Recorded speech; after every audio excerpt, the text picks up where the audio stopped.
Mercury and Venus. Two hostile worlds that suffered very different fates. One, very much alive and seething with treacherous forces of nature. The other, a planetary carcass, gouged by millions of high-velocity impacts. Both demonstrate the true horrors of planets gone wrong. Mercury and Venus, the inner planets.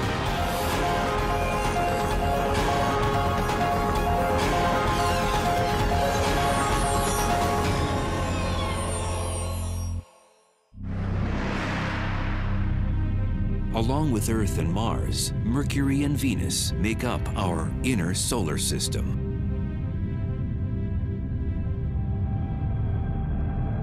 Jupiter, Saturn, Uranus, and Neptune. These planets farthest from the Sun make up the gaseous outer worlds of the solar system. Over 4 billion years, the inner planets bound enough interstellar debris to become rock solid. Why do we study planets? Why do we study astronomy at all? We someday need to go beyond the planet Earth if we expect to survive as a species for a very long time. And we need to know what's out there and what the nature of the universe is. We're studying worlds where things are exotic, but the basic processes of physics and chemistry at work are really the same that we see here on Earth. Millions of miles separate us from our rocky cousins. But a tour around Venus and Mercury reveals a common DNA. We can go to Mercury and Venus and really look at these as places, as worlds with their own histories, and then contextualize our own planet's history. Venus is the 6th largest planet in the solar system. At its closest, it is 26 million miles away from Earth. A year on Venus lasts 225 Earth days. And if you weighed 150 pounds on Earth, you'd weigh 136 on Venus.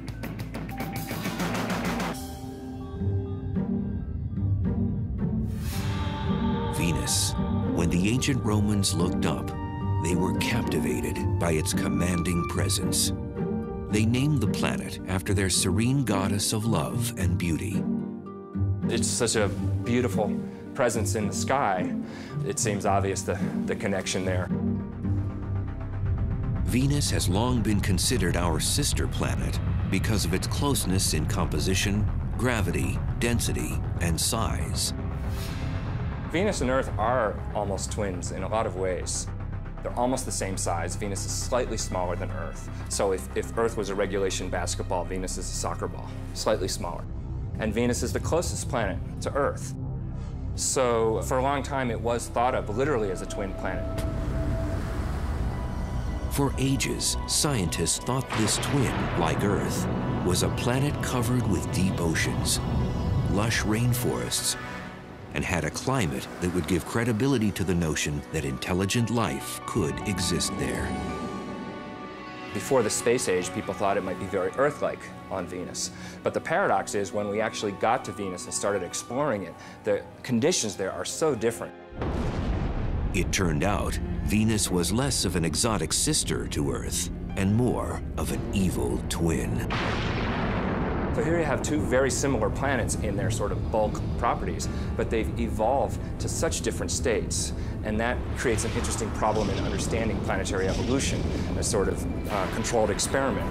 Take these two similar planets and let them go for 4 billion years, and then why do they end up so different? First, some of the basic differences. Venus has been hit hard with meteors. One so strong that some scientists think it may have reversed the planet's rotation. Venus has a very slow rotation, and it has what we call a retrograde rotation. So it spins backwards compared to the direction of spin of all the other planets.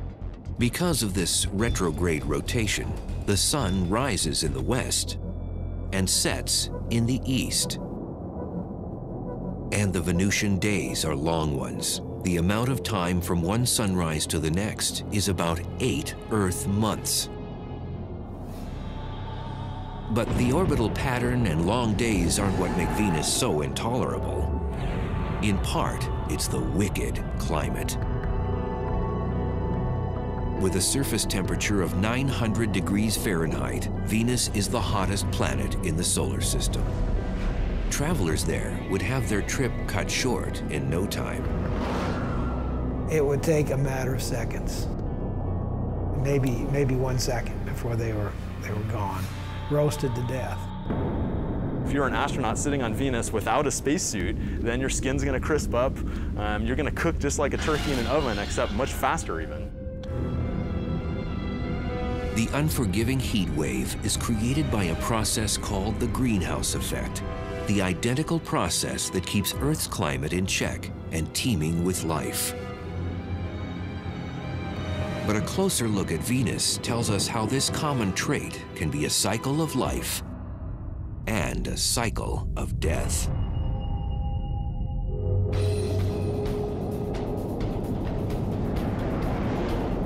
Today, our own temperature is on the rise, and scientists found the possible cause behind it up on Venus. Global warming is a result of greenhouse gases that are growing and growing and growing, and therefore we're getting hotter and hotter. When we looked at Venus, we said, aha, here it is actually happening. In the 1990s, after the Magellan spacecraft was launched, planetary watchdogs began turning to Venus to surmise just how bad it could get here on Earth. Space exploration has told us a lot about the Earth and the environment it's in. And in fact, the greenhouse effect that everybody's talking about with global warming was actually discovered on Venus. What they found out about Venus shed new light on how fragile Earth's greenhouse effect really is. And Venus didn't always used to be this hot. We think that early in its history, it was more Earth-like on the surface, and it lost its oceans due to what we call a runaway greenhouse effect. So Venus is an example that certainly that global change can happen on a planet, and it's sort of a worst-case scenario. We don't have to turn Earth into Venus before we're in trouble. We just have to move a little bit in that direction. And we are moving in that direction. But the real value of studying Venus, it allows us to test our climate models.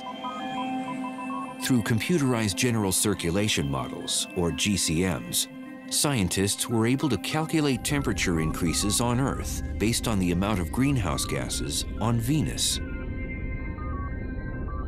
So just how does Venus's greenhouse effect work and make the planet so hot? This is Biosphere 2. Located along the foothills of Arizona's Santa Catalina Mountains, it was built by a group of researchers to explore the idea of colonizing other planets. It is the largest greenhouse on Earth. Biosphere is a perfect example of a greenhouse because it's a big building with glass panes that let the sun in, and the air is really hot in here. The solar rays that penetrate the glass panes cause the temperature inside to rise. The air heats up, but then the air cannot escape, cannot move vertically into the atmosphere because of the walls. The windows trap the heat, warm the building, and provide the plants and trees with a livable climate. On Venus, greenhouse gases don't exactly trap the sun's heat, but they greatly slow the rate at which it can escape. The greenhouse effect on any planet is a situation where the surface temperature becomes hotter because of gases in the atmosphere that trap the heat while letting in the sunlight.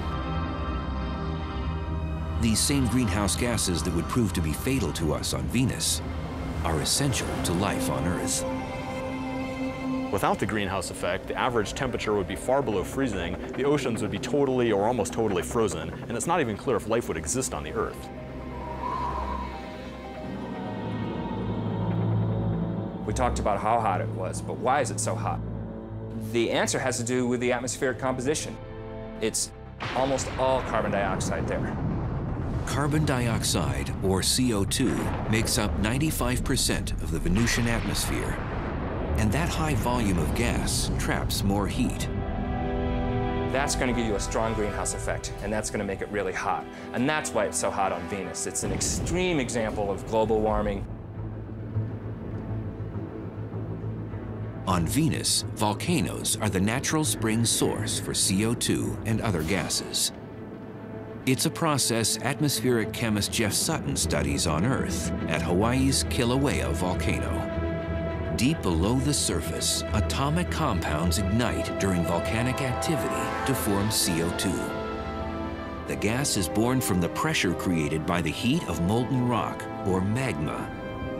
It rises towards the surface and reaches the summit magma storage complex.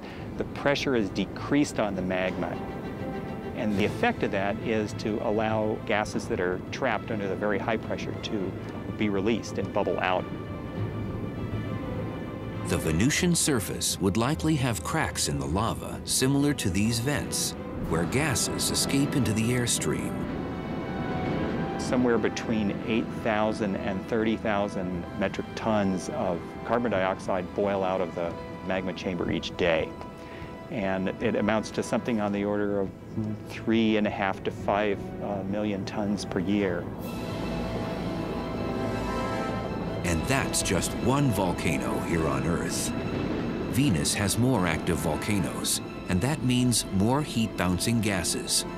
So all the CO2 just builds up in the atmosphere on Venus, which just makes it hotter and hotter.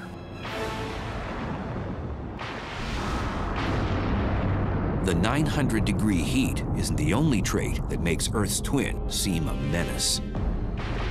30 miles above the scorching ground of Venus, there's havoc occurring on the planet that makes 900 degrees Fahrenheit feel like a cold front.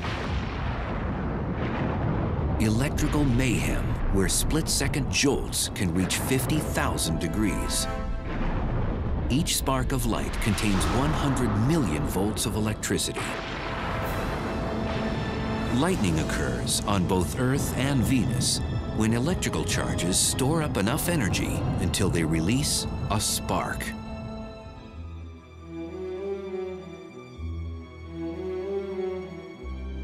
Mears Oppenheim teaches planetary physics to students at Boston University. And researchers like him get in on the action at Boston's Museum of Science. In their caged lighting exhibit, 30-foot-high domes motor up to simulate how lightning is generated on Venus. And then, it's showtime.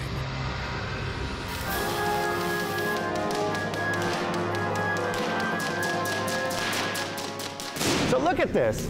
We're generating so many millions of volts on these domes that voltage has to escape. And it's actually ripping molecules in the air apart.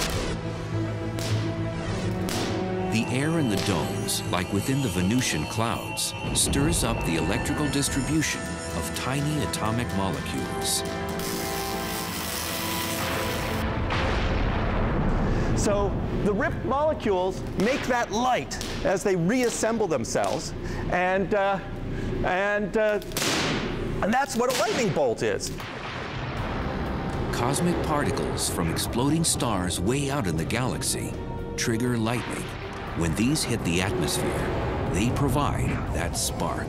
These are particles that come from way out in the universe into the atmosphere and cause a shower of charged particles. And on Venus, you'd probably have real lightning to the extreme extent and contain enormous amounts of energy and go for miles and miles. On average, lightning hits the Earth more than 3.1 billion times a year. The number of times lightning hits the ground on Venus? 0. The atmospheric pressure on Venus is 90 times greater than on Earth because the weight of the atmosphere created by gases is heavier. This prevents Venusian lightning from hitting hard ground. Instead, it is restrained to the clouds. There's just too much resistance in that very thick air for a lightning bolt to get through. It's much easier for lightning to discharge from cloud to cloud. And besides appearance, there's little else that's Earth-like about Venusian clouds. In fact, the main ingredient that creates them is toxic enough to burn through human flesh.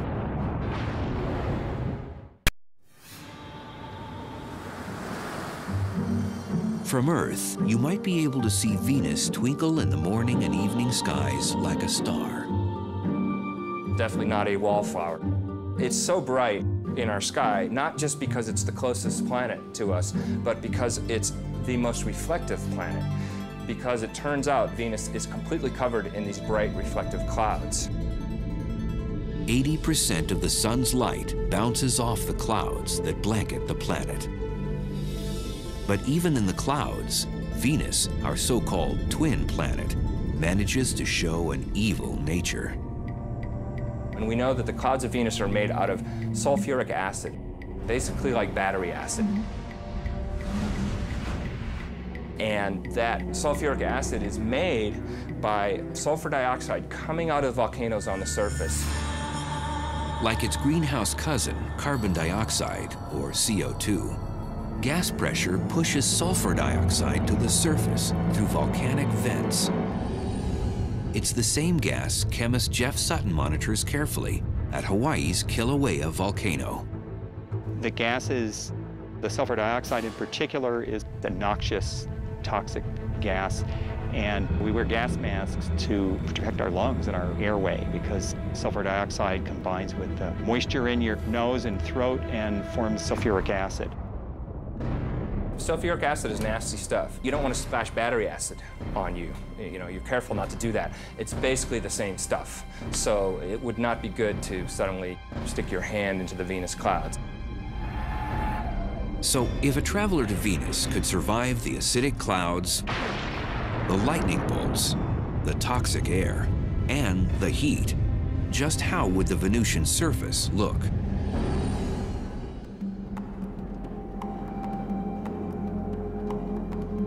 Volcanologist Jeff Burns with the United States Geological Survey, or USGS, circles the globe to understand what drives volcanic activity on the inner planets. When Burns imagines the surface of Venus, he considers the dark, eerie wasteland of Kilauea's lava fields on the big island of Hawaii. It's very instructive to be able to come here and study this volcano to compare it to volcanism that has occurred on the surface of Venus. We can actually come out here to the field and study things. We can actually take samples and look at them in detail. Geologists expect the amount of volcanoes on Venus far outnumbers the 1,500 or so on Earth. Some estimates range from 100,000 to over 1 million volcanic features on Venus. With that many volcanoes, lava rock makes up 70% of the Venusian surface, just like it makes up much of Kilauea's terrain. The ground becomes solid when the lava cools into hard rock. Having a rock on Earth is our best analog for trying to understand rocks on the other planets. Basaltic rocks are the most similar to the Venusian plains. Basalt is the most common type of lava rock found on Venus and throughout the inner solar system. The minerals freeze into glass and small crystals, a total transformation from what lava looks like when it streams out of the volcano. When lava is actively flowing across the surface, it's incandescent and typically looks red. Now, quickly it'll form a silvery sheen over the top of it, and then over a period of a few weeks will turn black, such as the lava we see around me here. At 5 miles high, Mont Mons is the largest volcano on Venus. And it's left some tremendous lava channels in its wake, just like Kilauea did. Now, as you can see, the structure, we have levees here on the sides, and then internal structures as well. This is similar, perhaps, to how large channels called canali formed on the surface of Venus. However, they formed at a much larger scale. Large enough to create seemingly endless miles of canali across the Venusian landscape. Consistent in both width and depth, the canali are much longer on Venus than on Hawaii because of environmental conditions on the planet. The dense atmosphere and hot temperature slows the magma from cooling into solid rock. And with little wind and no rain to further cool the magma, lava can cut through the surface for months after an eruption before it hardens.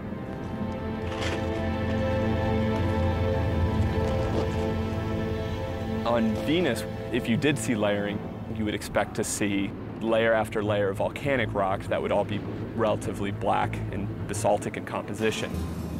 You would probably see little bits of color due to potentially oxidized iron, which would look red.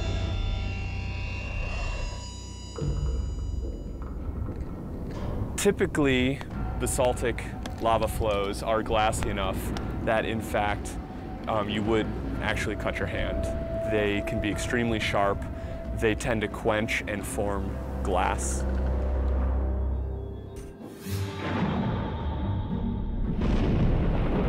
And then there are the skies. That heavy Venusian cloud cover diffuses most of the direct sunlight. So it would be a lot darker on the surface of Venus during the day than it would be here on Earth. Also, because the light is scattered very efficiently, you tend to lose shadows.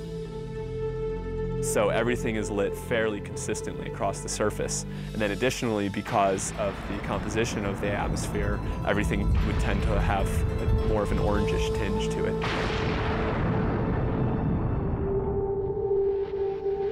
Besides canyons, jagged mountain ranges scrape the Venusian skies. The planet's highest peak is on Maxwell Monts. Maxwell is about 35,000 feet high, which puts it at a healthy distance above Mount Everest or any mountain on Earth. Everest is something like 28,000 feet high. So it's definitely larger than anything on Earth. Our sister planet seems to have outdone one of our 7 natural wonders. But how would the Venusian terrain measure up against another geologic feature, our canyons? The Grand Canyon, a great chasm eroded over 250 million years by the Colorado River. When the Colorado Plateau was uplifted millions of years ago, it gave the water more energy to cut back through the canyon and wear away the rocks. The vast canyons on Venus may have also been formed by erosion, but not by a river. Volcanic systems can erode canyons by having fluid flow if it's very fluid, not very viscous. Materials can erode similar to water. And the Grand Canyon is only part of the Colorado River system, but even looking at the Colorado River system as a whole is not nearly as long as the longest channels on Venus.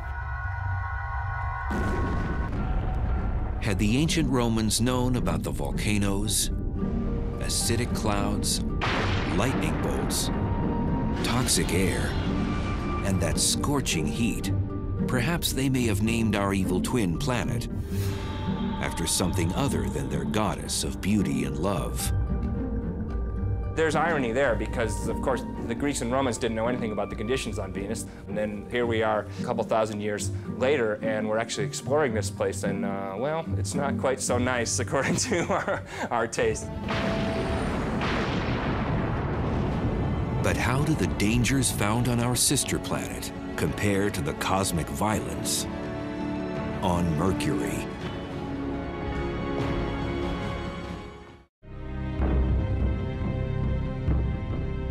"48 million miles away from Earth, Mercury's dust-covered hills and empty plains stretch as far as the naked eye can see." It's a colorless body. I mean, it does not have really any colors like you see on Mars or the Earth or even Venus for that matter. Dr. Robert Strong with the University of Arizona's Lunar and Planetary Lab has been a chief authority on planetary geology for more than 35 years.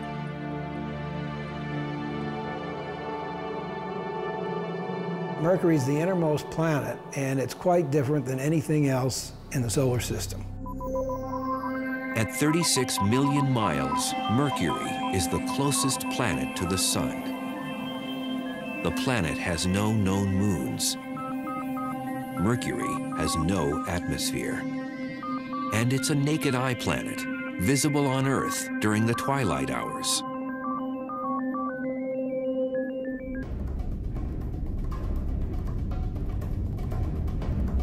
With a diameter 60% smaller than Earth, Mercury is the solar system's scrawniest planet. Much too small to generate the strong gravitational field needed to retain an atmosphere. Gravity depends upon the mass of the object, on the mass. So the larger the mass, the more the gravity. So on Mercury, the gravity is less on there. Since the planet's gravity is so weak, if you weighed 150 pounds on Earth, you'd only weigh 57 pounds on Mercury.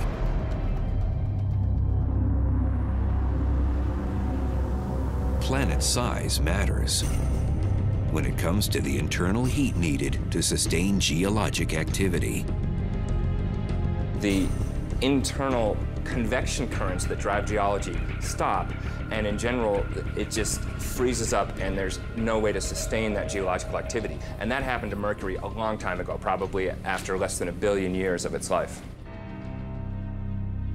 The days when the planet beat with a strong pulse that produced volcanic and tectonic Mercury quakes are long gone. Is Mercury a dead planet?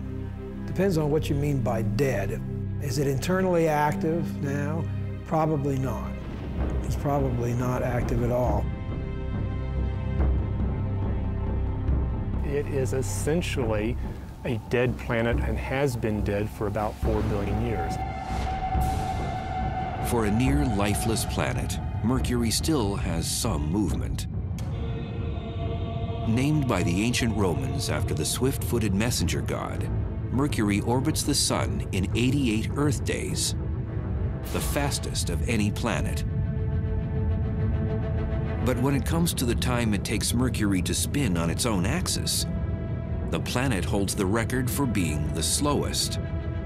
Length of time, around 180 Earth days, about half a year.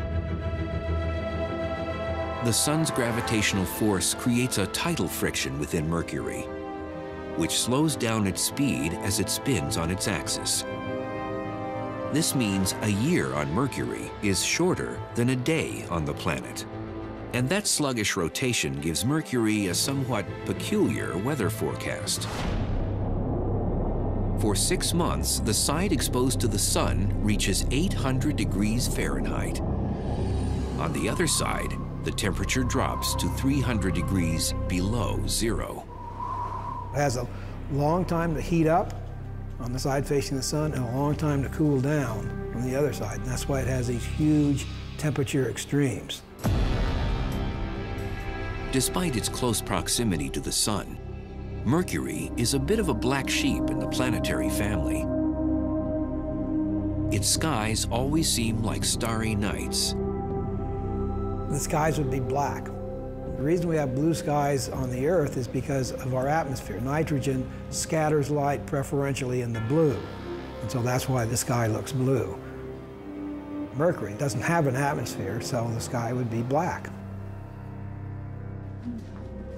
Legend holds that Mercury, the Roman god, invented the sport of boxing. This is one planet that's taken the lion's share in the ring.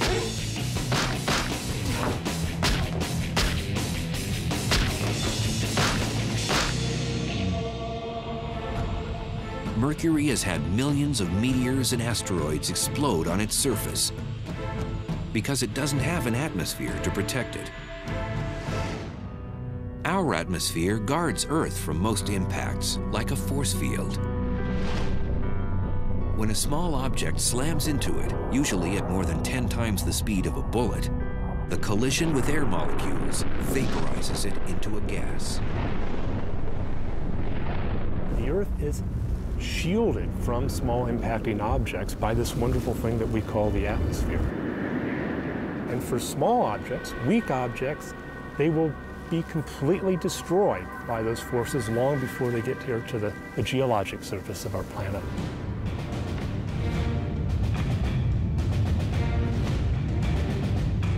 On Mercury, without that atmosphere, the asteroids and meteors smack down at full throttle. This makes Mercury the most heavily cratered planet in the solar system. You cannot take a step on Mercury without encountering an impact crater.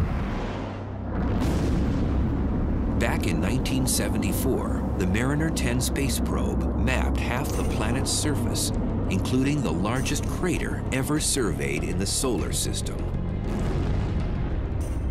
The most prominent feature is a feature called the Caloris Basin, which is a very large impact crater that is about maybe 900 miles in diameter.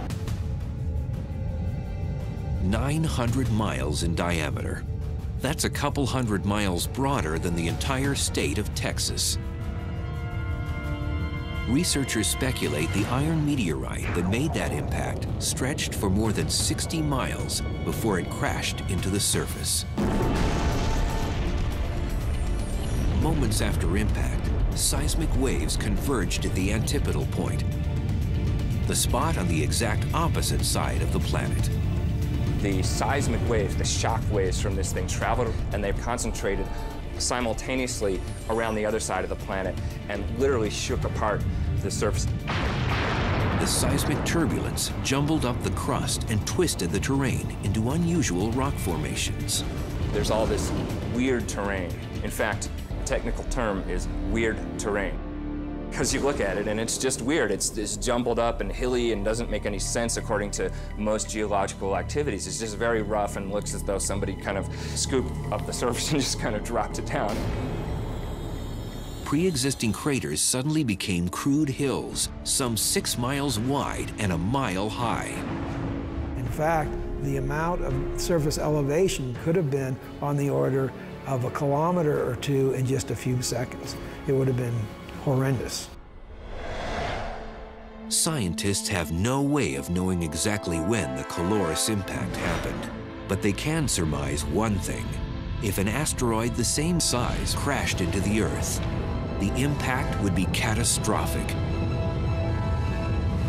and wipe out human civilization.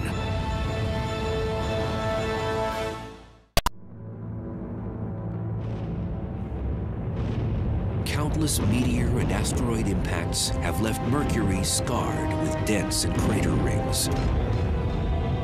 Today, the planet looks beaten, a terrestrial corpse. Like Mercury, Earth's surface is vulnerable to bombardment. And Arizona's meteor crater is one of our most preserved and Mercurian craters.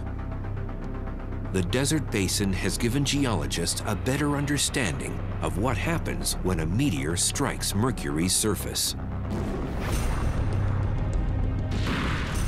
Upon impact, energy from the shock wave rips through the surface and moves tons of rock upward to shape the crater. And that flow of rock excavated this bowl-shaped cavity and deposited debris on the landscape for kilometers around. Same energy swept up the crater walls and caused these flat-laying layers of rock behind me to actually be uplifted. And the rock, under the influence of shock, wasn't behaving brittly like rock does, but more like taffy. This is one of the hallmarks of impact craters, not only here at Meteor Crater, but anywhere in the solar system. But imagine if the mighty object that formed Mercury's Caloris Basin crashed down on the site of Meteor Crater.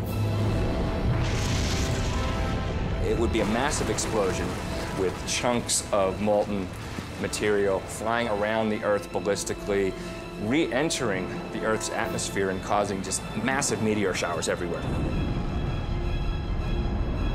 For nearly 7,500 miles, the shock wave would rip up the soil and stir up tsunamis with 2,000-foot waves. massive tsunamis propagate around the Earth and inundate much of the world's coastlines. It would flatten Las Vegas, Nevada, the cities of Salt Lake City, Utah, San Francisco, California, and Los Angeles would vanish in a split second. Shock waves from the impact would propagate through the solid Earth thousands of miles from the site of an impact like that.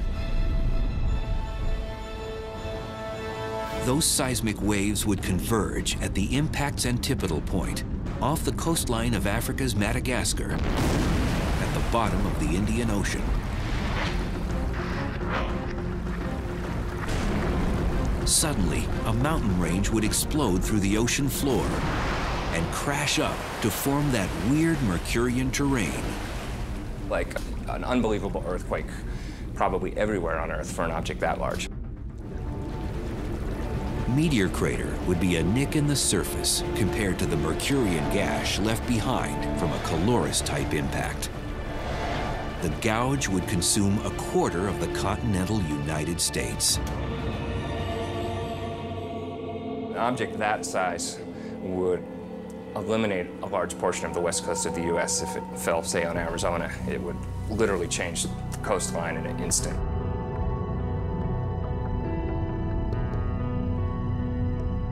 Back on Mercury, those craters give it an iconic stature in the solar system, and some of these pockmarks harbor mysteries. When the radar at Puerto Rico's Arecibo Observatory honed in on Mercury's poles, it picked up something that left researchers befuddled. Ice, of all things. One of the hottest bodies in the solar system, and it has ice in the poles. And the reason it has ice there is because Mercury is a heavily cratered surface. And so craters in the polar regions, the inside of them, are constantly in shadow. That's because Mercury is vertical relative to the plane of its orbit.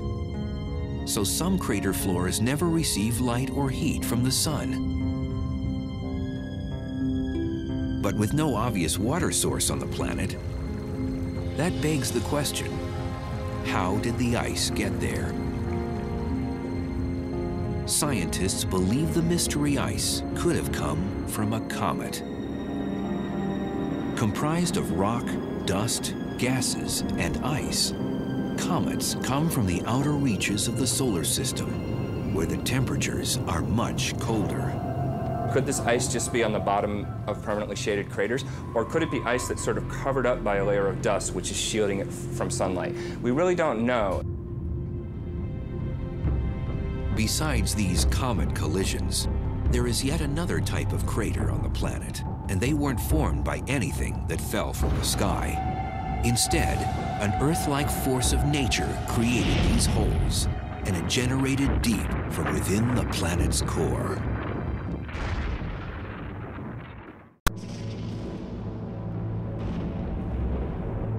Mercury.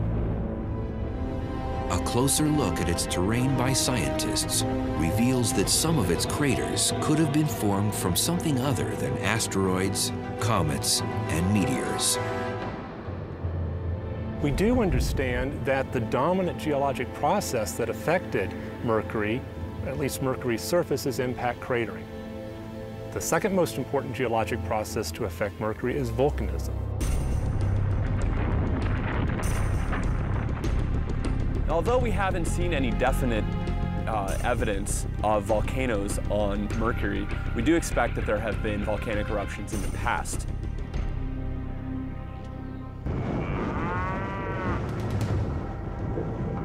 This remote cow pasture, a 3 hours drive north of Phoenix, might contain a telling link to Mercury's volcanic history.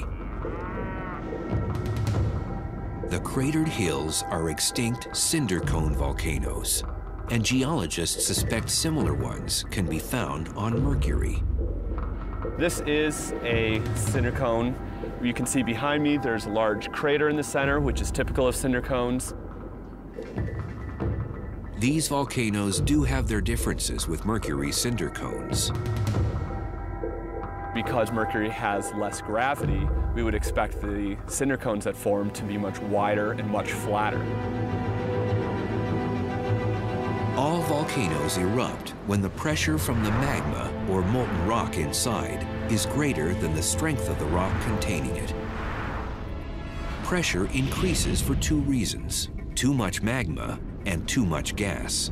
And when pressure increases in a volcano, it usually has one place to go. Lava comes up to the surface and erupts explosively. You have a vent area and you have what's called a fire fountain. If the pressure is great enough, its force can spew lava higher than 100 feet on Earth. But on Mercury, with such low gravity, the fountain could eject lava 30 stories high.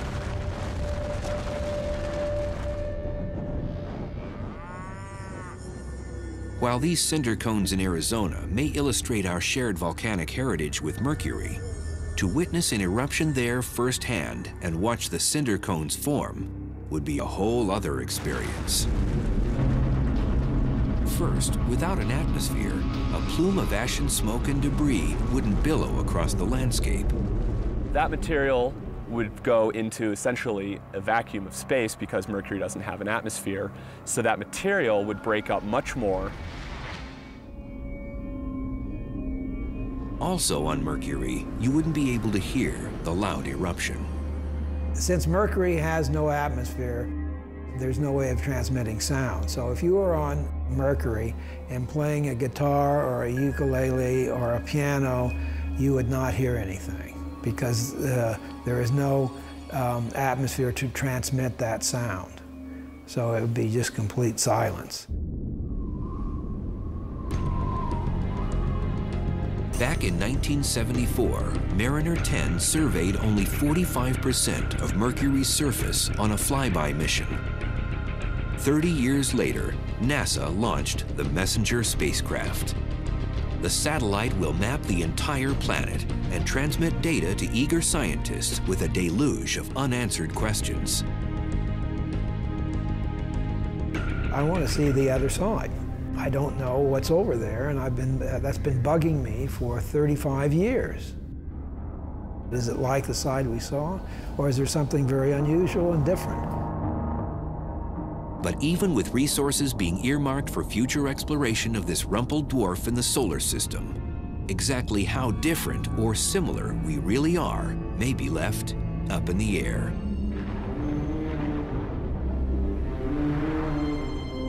Despite the harsh conditions on Mercury and on Venus, a close look around our own backyards reveals the good, the bad, and the ugly of the inner planets. The universe is this vast, vast thing, and here we are sitting on this little pinprick. I mean, we are not isolated. We see things that happen on these other planets for tremendous climatic changes in the past that have happened in a very short period of time and changed that. And that can happen on the Earth. Ultimately, it enriches our knowledge of who we are and how unique and how rare an environment like ours and even creatures like us might be in the universe.